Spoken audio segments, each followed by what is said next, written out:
Hey everyone, welcome to this week's episode of DEI After 5. So, we are going to continue on this theme of how to be a more impactful leader, especially during these times where everything is being challenged. And so, we're going to do a replay this week. We're going to go back a couple of seasons to when I had Erin Thorpe on talking about empathy in effective leadership. And so, if you've listened to any of our episodes before, you know the importance of emotional intelligence, and empathy is a big part of that. So, tune in to this episode. I hope that you enjoy. If you've listened to it before, I'm sure you'll get a few more nuggets now in listening to it again. And I'll see you next time. Hello, everyone, and welcome to this week's episode of DEI After 5. So, this past year or two has been quite interesting. And, in the work that I do with leaders, I'm often asking them to pause and just really think about how they're showing up as leaders. And one of the pieces of advice that I give them really is, how do you get out of your head and really connect with your heart? How do you see the humanity in the folks that are a part of your team? And not just seeing them as individuals, right? Like truly connecting to who they are and what's important to them, and really leaning into the humanistic side of this work. And what's so interesting for so many people, that is the total opposite of how they were raised to be leaders. But this is what is being asked of this post-pandemic workforce, and what's the expectation of the post-pandemic workforce. And so today I am talking to Erin Thorpe, who is a consultant in this space. And we're really going to lean into what does it mean to bring empathy into leadership. So Erin, welcome to the show. Thank you, Sacha. It's great to be here. So Erin, for anyone that may not know who you are, can you just give us a little bit of your background and how you got into this work? Yeah, the short version is I'm an engineer that talks about empathy and feelings. So that usually sparks a little bit of interest right off the bat. But I have an engineering background. I've spent almost 22 years in the commercial construction and industrial construction space. And a few years ago, really got curious about my own leadership journey, about others, and started to dig into this topic of what does it mean to lead with empathy.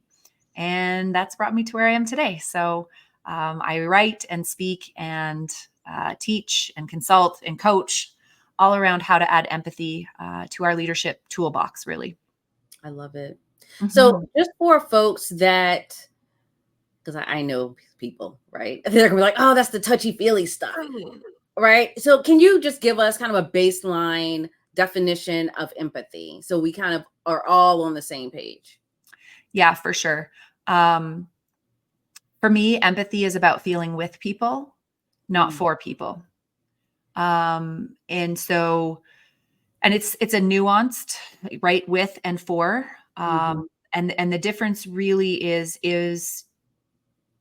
when I feel for somebody, I want to dive into things like fixing and taking it away and making it better, or ignoring it all at once. When I feel with somebody, it's nuanced, but the difference in what we are activated to do is very different. When I feel with people, I'm curious, right? I want to dig in. I want to know more. I want to see how I can maybe support them. I love that. Yeah. Because oftentimes, again, and it's part of how we are raised to some degree, it's like, let me fix it, right? Yeah. Like that's also a part of, this dominant culture in the corporate space. There's a problem, let's fix it. The problem, let's solve it. But we're human. And so oftentimes I don't want you to fix it per se, but just like hear me or listen to me. And sometimes that need is very different depending on, who it is or what the situation is. Go ahead. Yeah, it's interesting because especially with my background of very technical spaces, Mm-hmm. we are highly paid problem solvers, right? We go to school for 4 or 5 or 6 years to learn how to solve complex technical problems. The better we can solve them, the faster we can solve them, the more likely we are to be recognized in our careers. So this is a Mm-hmm. muscle that we build every day, all day long. And when we're talking about situations and widgets and, numbers on a screen, it's a great skill to have. And we Yeah. need that skill. When we're talking about people, we need something different. And I always equate this, that problem solving tool is one tool in our leadership toolbox, but it's not the only tool. And so if you have to hang a picture, you're going to use a hammer if you have a nail. But if you have a screw to hang that picture, a hammer's not going to get you very far. Mm-hmm. Right. And so we need to add a different tool to our leadership toolbox. And that tool that I'm suggesting we add is this, this ability to lead with empathy, because as you said, people don't want to be fixed. People are not, they're not broken. There's really nothing wrong with them. We just all have we're humans having a human experience, and we all have different lenses through which we see the world. Mm-hmm. And so the empathy tool allows us to be curious, allows us to dig in. And when we act with curiosity and we lead with that, we actually find out more information, and then we can take better action. Because sometimes we do need to fix a problem, not the human being, but a problem, right? Right. Or a challenge or a circumstance. But often we miss that information because we're trying to solve the problem of the person. Right. Right. Mhm. And it's so interesting because, as you're talking, one of the things that I'm thinking about is just as you were saying, right? You're taught how to solve problems, right? How to fix Yeah. widgets. This very emotions at the door, like emotionless. Let's take them out of the equation. But what is being asked now in this post-pandemic workplace is people are wanting their leaders to be coaches and mentors and to be able to connect with them as humans. And so there's this disconnect that is taking place where folks that have been taught, well, you leave your emotions at the door, and now this is being asked of them, they don't know how to function. Like Yeah. it's almost like that robot that's overpowered you see the smoke starting to come out. Yeah. That's what's happening. And so I'm seeing so much of that in the workplace of, I don't know what to say or do because I just want to solve problems. Like I'm here just to get to the bottom line of, what we were hired to do. Yeah. But now there's this added layer of, no, you have to actually show up and be a coach and mentor and supporter of the people on your team. Yeah. And so as you're doing this work, what are some of the ways that people can at least get to that first level of Mhm. empathy, right? Like they're trying to at least make that first connection. Yeah. Great question. And I would say, I saw this in my work before the pandemic. Mm, And really, for me, the catalyst was around uh, as our workforces and our workplaces became more global, right? yeah. So as we started to have the ability to connect through technology and bring people into our businesses that maybe weren't there before, this was a budding, sprouting problem, or challenge, if you will, for leaders. And so the place that I usually start with leaders in my work, so in order to practice empathy with others, we have to first start practicing it with ourselves. And Mm, because, yeah. yeah, Yeah. Yeah. because this is an emotional skill, right? There are Mm-hmm. going to be there's going to be discomfort with it because emotions, if we feel the full range, and I would very much go on the record stating that we don't even like to feel the full extent of positive emotions, right? No, not at all. We don't let ourselves feel high levels of joy and euphoria and all of these things because we're always looking for that, like, when's the next shoe going to drop, right? Exactly. Yeah. Yep. So as leaders in this corporate world, we've really been socialized to ride this line of like, don't feel anything, just be neutral. Mm-hmm. And empathy is going to cause you to oscillate between, right, the highs and the lows of your Mm-hmm. emotion. So the more capacity you have to feel your own emotions, right? If you can ride that wave with yourself, you're going to be more likely to be able to ride that wave with your team.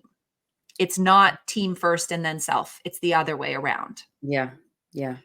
So where I ask leaders to start is in feeling their own emotions. And usually it's rather strange, but the safest place for people to start to feel their own emotions is usually in the shower, Sacha. It's a weird place, Okay.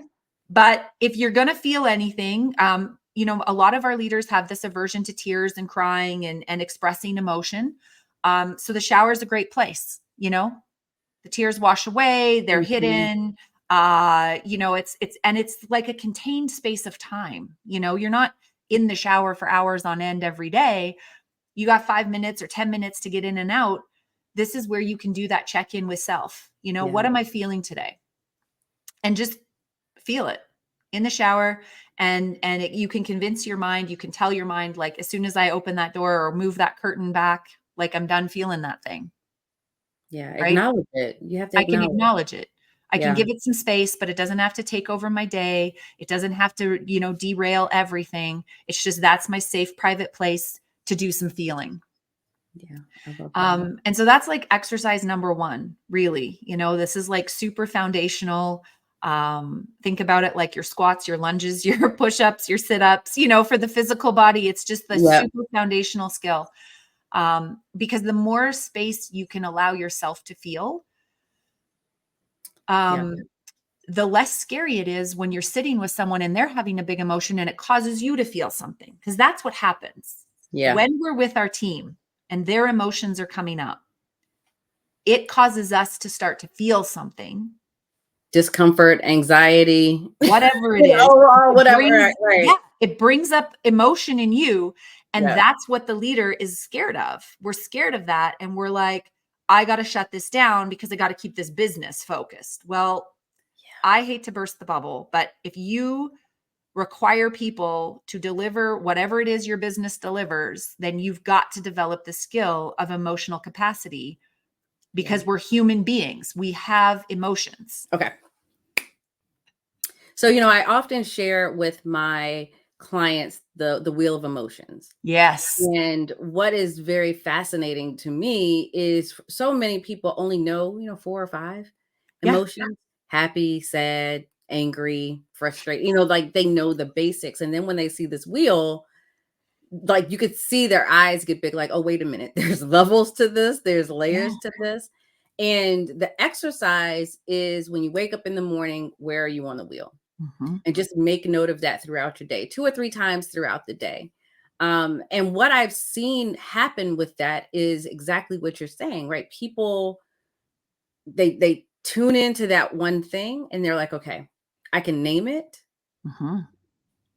and I can move on, Yeah. right? The next piece of that is, I have the emotion, but then how do I respond to it? Yeah. Because if you can't figure out how to respond to it within yourself, then exactly what you're saying, when they get it from someone else and they immediately shut down because they don't even know how to respond to their own emotions. So Yeah. how do you start to exercise that muscle? And that's why I love, the analogies that you're using, because it is a muscle that you have to practice. You have to exercise on a regular basis. And so since I've been doing this work and being much more attuned even to my own emotions, Mm-hmm. I know how to show up, and I know exactly what I need to do to regulate them as well. Yeah. Right. And so now what you're starting to see, or at least what I'm starting to see, is people showing up in a much more authentic way. Totally. Totally. I often in workshops will refer to the emotional wheel as well. And we have one on our fridge, right? So the kids, like with the children, like we're just trying to teach them a little bit more language around Mm-hmm. emotions, right? Because you're right. People will often like the go-to is anger, but Yeah. anger is a secondary emotion that's masking something else. And Yeah. how to respond to hurt is very different than how to respond to frustration or Mhm. disappointment, right? And when you start to pull the anger apart and get into what's really going on, the answer becomes a bit more obvious as to what we need to do. And so again, if we go back to where we started around like, well, I want to fix it. I want to make this person feel better, or I want to get rid of this emotion. You got to name it first, right? Absolutely. We name our physical symptoms. Like, I'm not going to give you cold medicine if you've got a bruised toe, right? Like, it's not going to fix the problem, Right. right? Right. So it's like, what are the symptoms? How do we pull this apart? And then, like, again, this empathy muscle just allows us to be curious to gather this information. Yeah. Yeah. And then, the other piece of that is that inner battle of, okay, so now I'm dealing with my own emotions. Now you're asking me to deal with other people's emotions, Mhm. but this is not what I've been taught to do. So there's like this cognitive dissonance that starts to occur, and it's difficult. It really is. And you often see people, leaders, go back to what they know All the time. versus pushing through the discomfort of this new space. And it's funny because I was talking to two leaders this morning, going over a review of like their psychological safety assessments. And I told them, both of them, I was like, I had to look at your results a couple of times because I've never had results this high for any team that I've ever done this for. And I asked them, like, what is it that you do? And it truly was about being empathetic, Mhm. understanding the needs of the folks on their teams, like really being intentional in understanding, okay, like, where do you want to go with your career? Like, what experiences that do you want to have? You're frustrated. Okay, so let's talk about that. Right. And so they were able to clearly articulate what it was that each of the people on their team wanted and needed and what frustrated them. But then also very realistic about, okay, this is what I can do to help versus this is something that's going to take a little bit more time. And it was very refreshing to actually have this conversation with them because you could see, and one of them even said, she was like, I truly adore my team on a human level. Yeah. And I was just like, wow. Yeah. Okay. That's like an aspirational goal right there, to have leaders that adore their teams on a human level. Like, On that a is it. human level. And Yeah. I mean, honestly, I was like, can I just box you up and just put you as like Yes. the epitome of inclusive leadership? It is. And it's not that they're the perfect team. No. It's these leaders are giving their team exactly what they need, and they feel and they understand, and they're connecting with them on this human level. What is something else that leaders can do? Because we have folks that are listening right now that I am sure are like, okay, this is so just very touchy-feely. This is just not me, not who I am. What is something else that they could probably do to kind of at least put their toe in the water? Yeah, I think I guess one of the other kind of intro exercises that I'll Mm, often use is around body language. mm, Because that's something that we are, as human beings, a little bit more in tune with too. And it's mhm, often something that we will ignore. Uh, we'll have a sense that something's off just by the way somebody's like holding their arms or their face or, the way they're standing or sitting in a room. There's information there. And so it's like paying attention to that. Where are people looking when you're talking to them? Are they mhm, able to make eye contact? If not, maybe we get curious and ask why. If somebody, I use this example if I'm like in front of a live audience, you'll always have some people sitting there with like their arms crossed, right? And they're like leaning way back. And I'm like, mhm. are you disinterested or are you cold? because they're two different things, right? But it's that curiosity muscle. It's just like, let's ask some questions. Yeah. And I think that's the big key is we think that exploring emotion, or even just, maybe it's not even emotion. It's just like, hey, what's going on with you? Right? Like, where are you at today? Kind of doing a human check-in is going to slow us down. Absolutely not. That's the belief, right? The belief is if I take time to even ask how their morning's going or how their weekend was, it's going to slow us down. And yet we know from experience, we know from the research, we know from just like doing it ourselves, that if people take time to connect with us, it speeds us up. We're more invested. We care. We want to do a little bit more because we have made this determination that this leader cares about us. Yeah. And it's the caring that affects our intentions, our behaviors, and our results. And I love that example that you gave because, it also ties back to, what I was saying earlier about just knowing people, right? Because if you know people, then you can interpret that body language a little bit better. Exactly. Right. So for someone that's leaning back in their chair, depending on how well you know them, you can easily say, okay, I lost you. Where did I lose you? Right. Versus, oh, you know what? You seem a little chilly. Yeah. Right. Like you can kind of determine that based on what you know about the person. But you have to know them.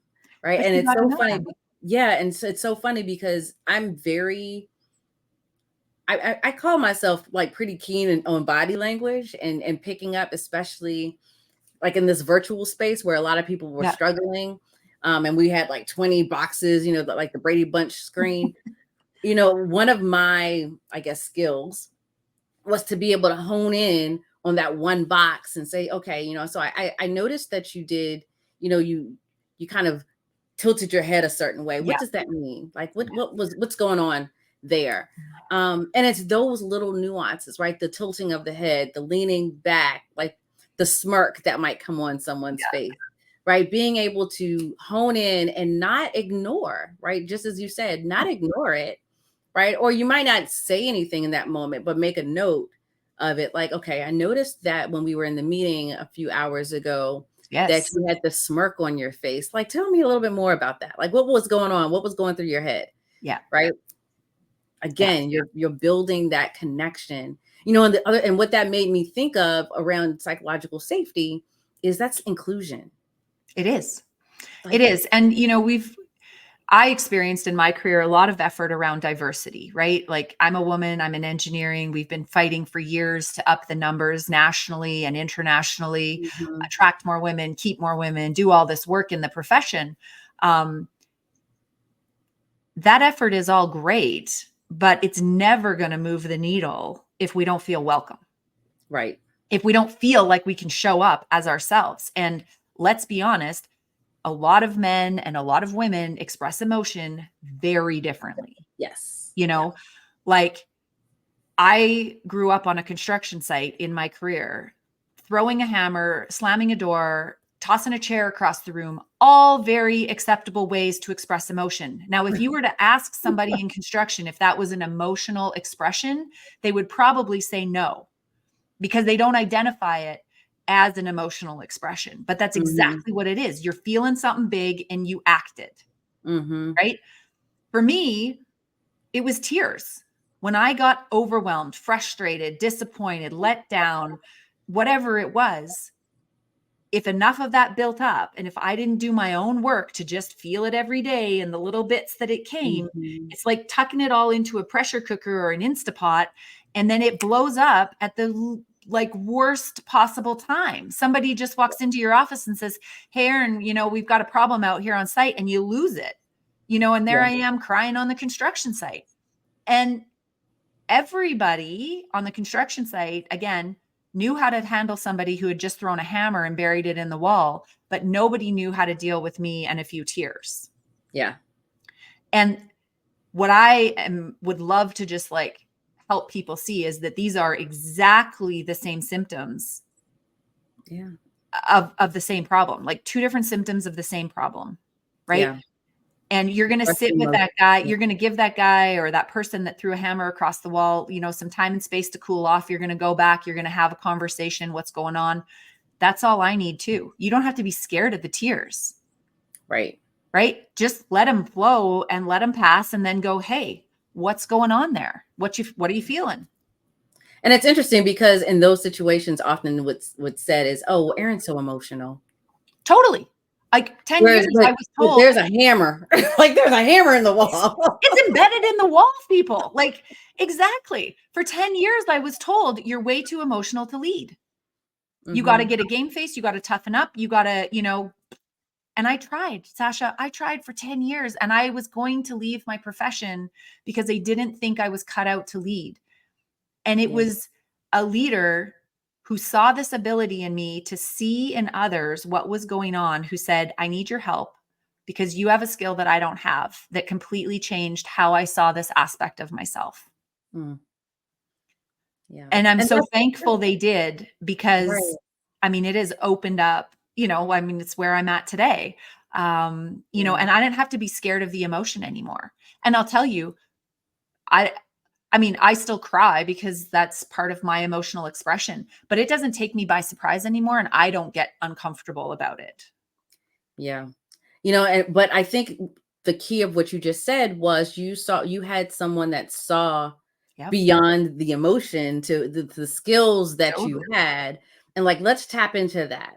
Yeah. Right. And because they invested in you as a leader, it gave you the grace and space that you needed to be able to understand the emotions. Right. And then, okay, now I can deal with and understand that. Yeah. And that is so important in this process because, and again, women, particularly women of color, are often told, oh, you're aggressive and you're angry, all of these negative emotions. And that's used as a way to dismiss the leadership skills that someone may bring to the table or other skills that they can bring to the organization. And it's all because it goes back to what you said, because the organization or someone in the organization doesn't know how to deal with those emotions.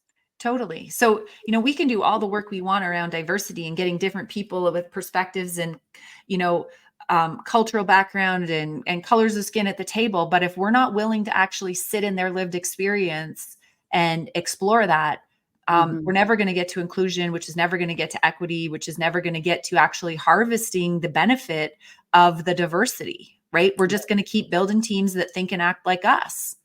Yeah, absolutely. And that doesn't get us the best results. Absolutely. And I often will say, do the people on your team, do they feel valued? Do they feel seen? Do they feel heard?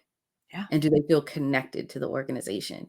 And if you don't say yes to all four of those things, like with your soul, say yes to all four of those things about each individual person on your team, then there's some work that needs to be done.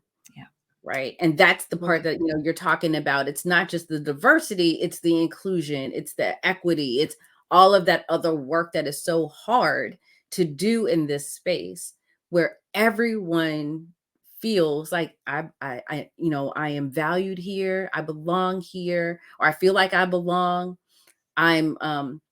The work that I do is seen as something that is beneficial to the organization, all of those things. If those things don't happen, people are going to be out the back door just as fast as they were in the front door.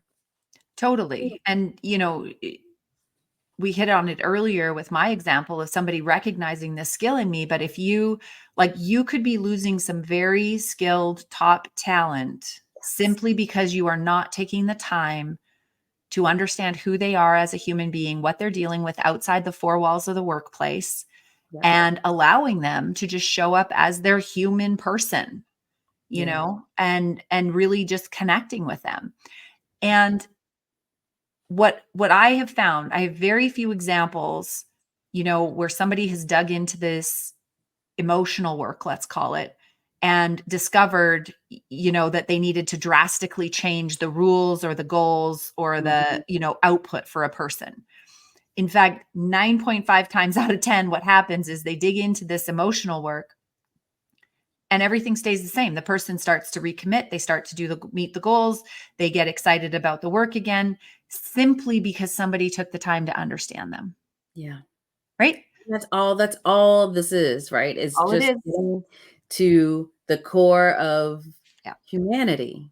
Yeah. Right? Just tapping into the humanness of people and the people on your teams and making them feel not that like they're a widget, right? They are people with lives and ups and downs and so all of those things. So Exactly. Erin, I'm gonna do a little bit of a pivot because we're just, talking about these Let's ups do and it. downs. Like, what are the things that you do to take care of you? Like, how do you fill your cup? What are the things that you do? Yeah.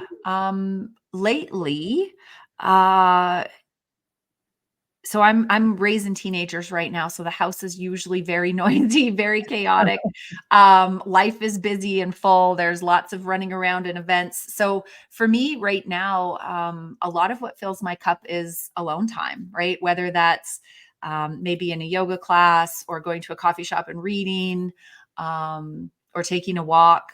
I've really started to just like simplify the things that fill my cup, Mm, because life is very full. And it's interesting because I remember it would have been 2015 when I kind of was just starting to figure out, like, what am I going to do? Where am I going to go? And doing my own personal work, that one of the practitioners that I was seeing had given me this practice of spending 2 hours alone by myself once a week. mm. It was impossible, Sasha. Like, I to the point where would I love was to. like, I was so uncomfortable. Like, I would run around Mhm. and do errands and grocery shop and pick up stuff for the kids and, you know, meet up with people. And I would just fill the time. And I'm like, I can't be alone. And what I realize now looking back, it was because there was so much feeling work that I had to do. And so much I wasn't allowing myself to feel, that I couldn't be alone with myself. And so what's really Mhm. neat is, almost 10 years later, I can be alone with myself. I can be alone. I'm not scared of what might come up. And in fact, I'm kind of curious about what might come up because I know it's good information. It's either going to confirm that I'm on the right path and doing the right things, or it's going to alert me Yeah, steer you in a that, different direction. right? Like, it's going to alert me. I might have to feel the fullness of my tired or my overwhelm or my frustration. And then I can go, okay, so what's causing that? And what shifts can I make? Because you know, when we want to kind of grip and control the outer world, that's when we really need to go in and go, like, what is it within my inner world that Mhm. I can control? Mhm. Yeah. Yeah. You gotta get to the root Yeah. of the challenge. Yeah. It's interesting because, just as you were saying, this is a journey, right? And Mm, no one just shows up kind mm-mm. of knowing how to deal with their emotion or feelings No. or what have you. Like, it truly is a journey and a process. And first of all, if I was told to spend 2 hours by myself, I'd be like, "Ooh, yes, okay." Just Yeah. because I'm an introvert, and that's where I fill my cup. Like, that's where I find calm. That's where I can kind Yes. of like get things out of my head. That's where I just don't think sometimes, like just do Yeah. nothing. And so you don't often have the time to do that. And so I was just like, ooh, 2 hours. Yeah. Well, and it's interesting because I'm also an introvert, but what I realized is I wasn't allowing myself to do it because I was so afraid of what I would feel. Yeah. Yeah. Right. And so then you start to fill the time and you start to numb out and you start to be busy so that you don't have to feel. And I It's an and I would escape. say that's, again, that's why I often start with the shower exercises, because you're kind of doing something, but there's a window there into, like, Yeah. what's going on inside of me, and it's that bit of that safe space. Because if you're not used to feeling whatever you're feeling and you try to do it for 2 hours, it's going to feel like going into the gym and bench pressing 500 pounds. Like, we don't start with the heaviest weights Right. when we go in to start our fitness journey. Yeah. We got to start small. We got to scale it And it is a journey. It's no different than being, living a healthy lifestyle, or, committing to just working out for no other reason than having healthy muscles, or Mhm. eating green plants because we want to have, good digestion. It's like, if you want Look at this that. if you want this empathy tool in your leadership toolbox, you got to practice almost daily, Yeah. with yourself and with others, in small ways, in really small ways, one question at a time. Start Yes. with the kids after school, start with the spouse over coffee in the morning, do the shower check-in. Hey, what's really going on for you? Yeah. Yeah. And I'm gonna share before we kind of pivot again. I was in a situation where I got very agitated with someone recently, and I had to sit there and figure out, okay, what is it that I'm feeling? Because Mhm. at first I was saying, oh, I'm just frustrated, I'm just angry. And I was like, no, I'm agitated. And Yeah. so when I was agitated, what I ended up doing was sitting here in my office, turning the lights out, closing my eyes, and turning on a meditation on my phone. Right. It was just a breathing exercise. Mhm. And just doing that for about 3 to 5 minutes, I was able to just like, okay, let me calm down. Let me now figure out like a solution to this situation.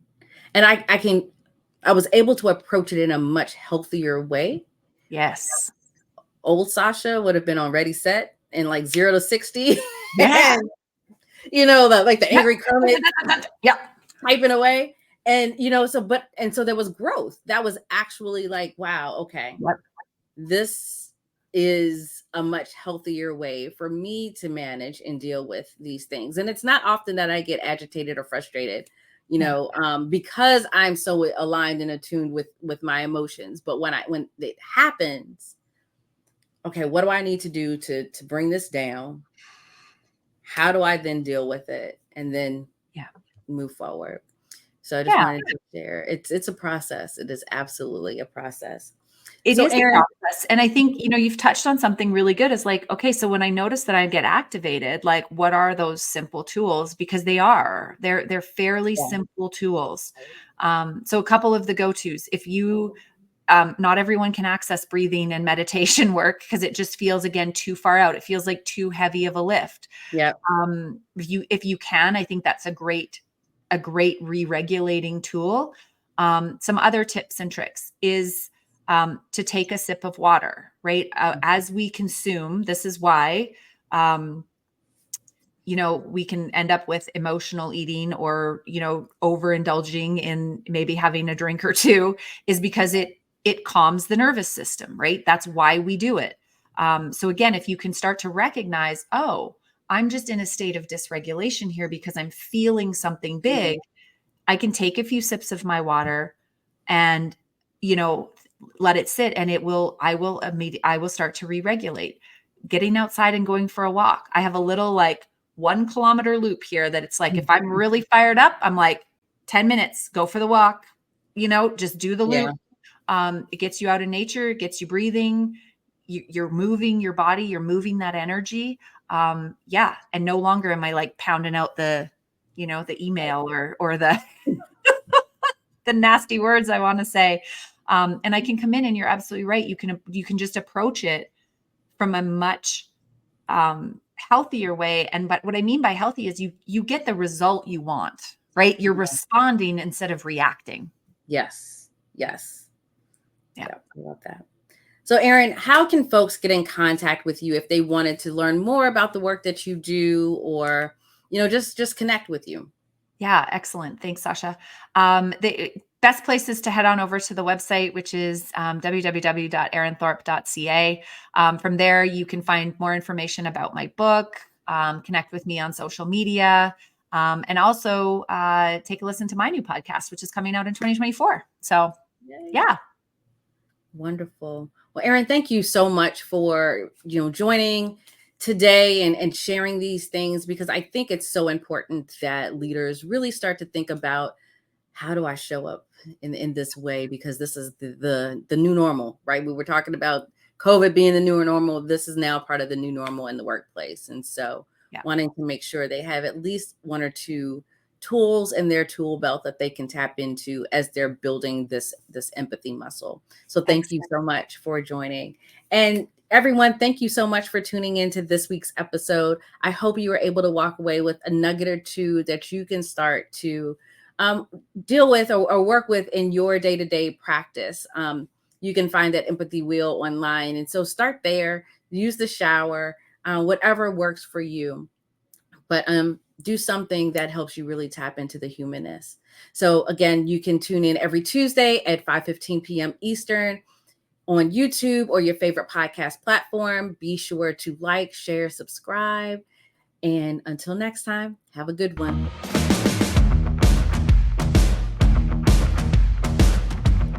DEI After 5 is produced by the Leon Thomas Group.